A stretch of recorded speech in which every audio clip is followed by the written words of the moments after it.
tribal shield that connects us to the rest of our divine blueprint.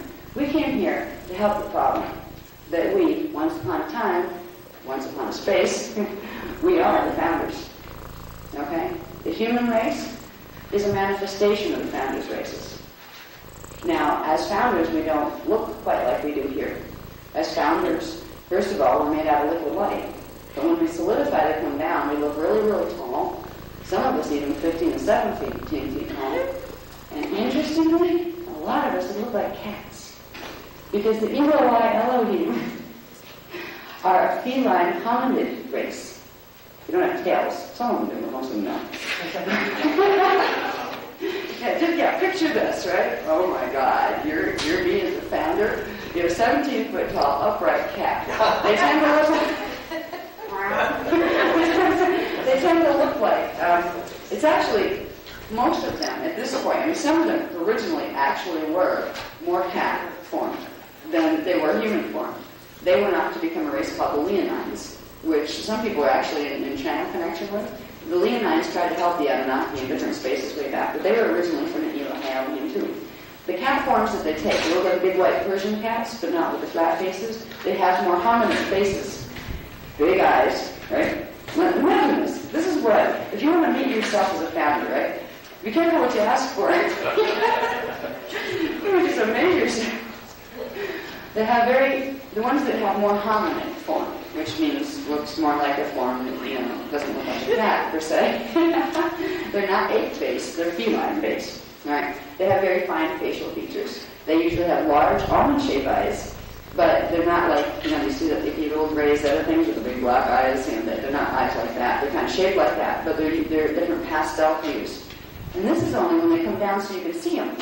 Because in their own space, they're liquid light beams. They can take on any shape or form that they want. But if that energy signature, it is the reality of who they are, is to downscale and manifest, it would look like a cat. Right? So, some of them. Now, some of them have crossed with the seraphim to bring in more codes. In fact, the angelic human form was created by combining the Eloi Elohim with a group called the Seraphim in order to get codes from both sides. So any of the fallen angelic races had an opportunity to be able to re-evolve back through that form, if they so chose to do so. So we went from the Eloi Elohim, kitty cat people. Sorry. A bit more snack, please.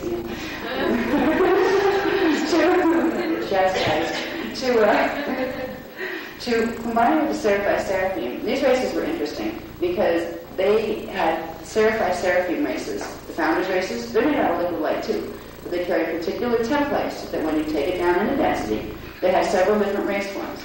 One form was avian, birds, bird people, bird hominid. Okay, these were the feathered peoples. This was the original angel legends came out of. Was when these guys would come down and try to help, they were actually hominid, usually large. Again, you're dealing with like 12, 15, 17 feet tall, with hominid-like features. Most of them, before they started mixing with after the human races were combined, then they kind of started doing other mixes where you got more human-looking faces. Most of them had very bird-like faces. They had feathered heads, not haired heads. They had wings, and they had human-like bodies with some feathers and some skin. These were the Seraphim races, and what the human race became was combining those with the kitty people, okay, the Eloi Elohim, to form a hybrid form that was very beautiful. It amplified the hominid in both, all right, because you had both of them having hominid form mathematical coding or genetic coding. You put them together and you got more of a hominid. So you lost like lots of feathers and wings and fur and tails and things, and you got what was called the Oraphim, which means the children of light. They were called that.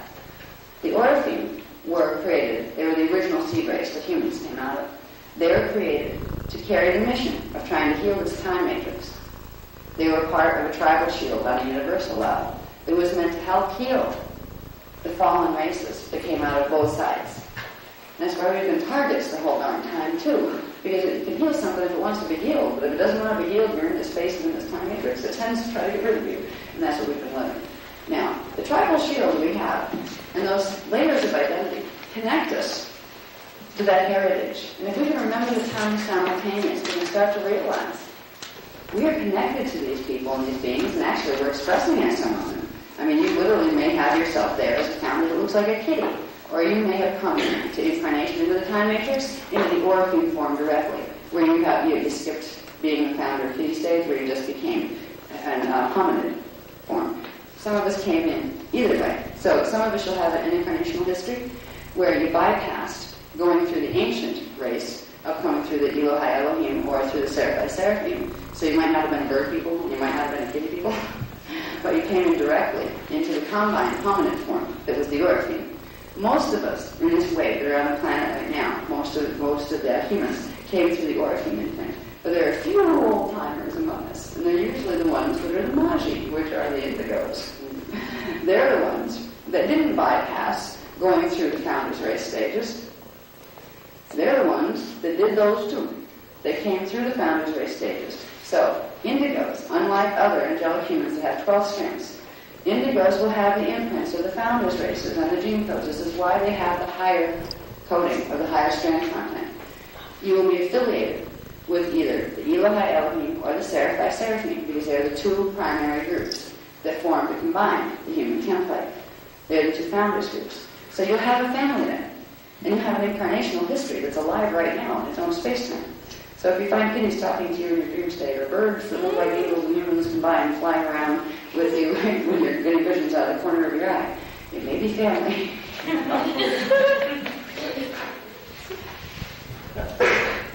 It's going to be a rude awakening when we start to meet ourselves, all of us, this whole planet, yeah. How about the kitties, the cats, domestic cats? Are they related to that? Do you mean the cat species here? Yeah, the cat species. Actually, some of the cat species here were hijacked, and they were taken and used. I mean, I could love to do this. They would love to feel attached to cat forms here and watch, use them as monitors, because cats are very intelligent, even the species here. They have a bit more on the ball than dogs, because they have a bit more in their genetic code than dogs do. Dogs are very sweet and loyal, and you can teach them lots of tricks. Cats, you could teach them tricks if they could bother with wanting you to. But they certainly don't, so they're not going to let you. You know, it's like, well, you can teach dogs tricks, but you can't teach cats tricks. They won't do that. They're too independent. That's right. You know? They don't want to be in it. You know, you're not, who's master when you have a cat? You know? Well, anyway, the cats here, you can't just say, oh, it's a cat, that means it's from the good guy's side, it means it's running a good agenda. Any of the animal forms here, if at certain times there have been compromising the fields, because the fallen angels like to attach to them because they can use their fields to monitor humans. They can even trigger animals to attack humans, to harm them, if it serves a purpose to do so. So you can't tell with cats. But there's one species that's very, very hard to have any field attachment. And they're one of the most high-strung cat species here because they don't like their time frame. They don't feel comfortable here, and that's Persians. Persian cats tend to not like it on planet too much. That's why they tend to sleep whenever possible and get totally unplugged from this reality as often as possible. And if you get too near them, they go, don't like me. And they're persnickety, and they don't like this food, they don't like that food.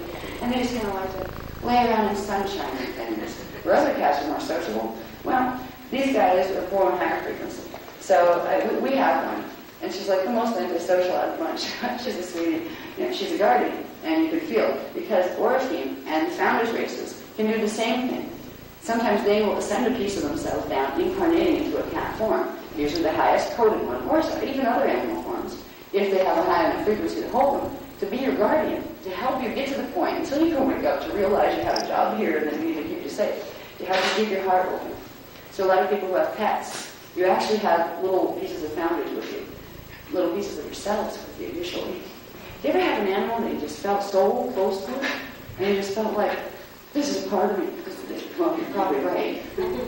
Because not only do you have your 1,728 manifest selves that will have the hominid form, but your avatar level, or your founder's level, can take a portion of your consciousness and manifest it into the smaller forms if it really wants to that bad get involved with the lower life cycles where it has to evolve back up. This day and age, with so many indigo children on the planet, lots of animals are coming in to accommodate being with those indigo children. They're actually the same person. Like your cat and you may be the same person. My cat is me, and I know that. And it's not just that we are all one thing.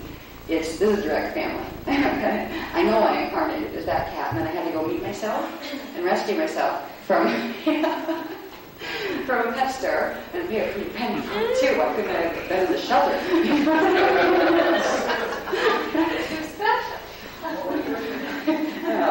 It was just so you may have parts of yourself right there in support with you. And we don't need to talk about animals too much more. It's one of those little tangents that can be fun, but it's true. We might as well have it said. Now, so we can get out of here without having to be here till midnight. What time is it? Oh, good. I'm not over time. I try not to say I can go on forever when I get on the roll. And it could be like 2 o'clock in the morning. If you're still sitting there awake, I'd still be talking.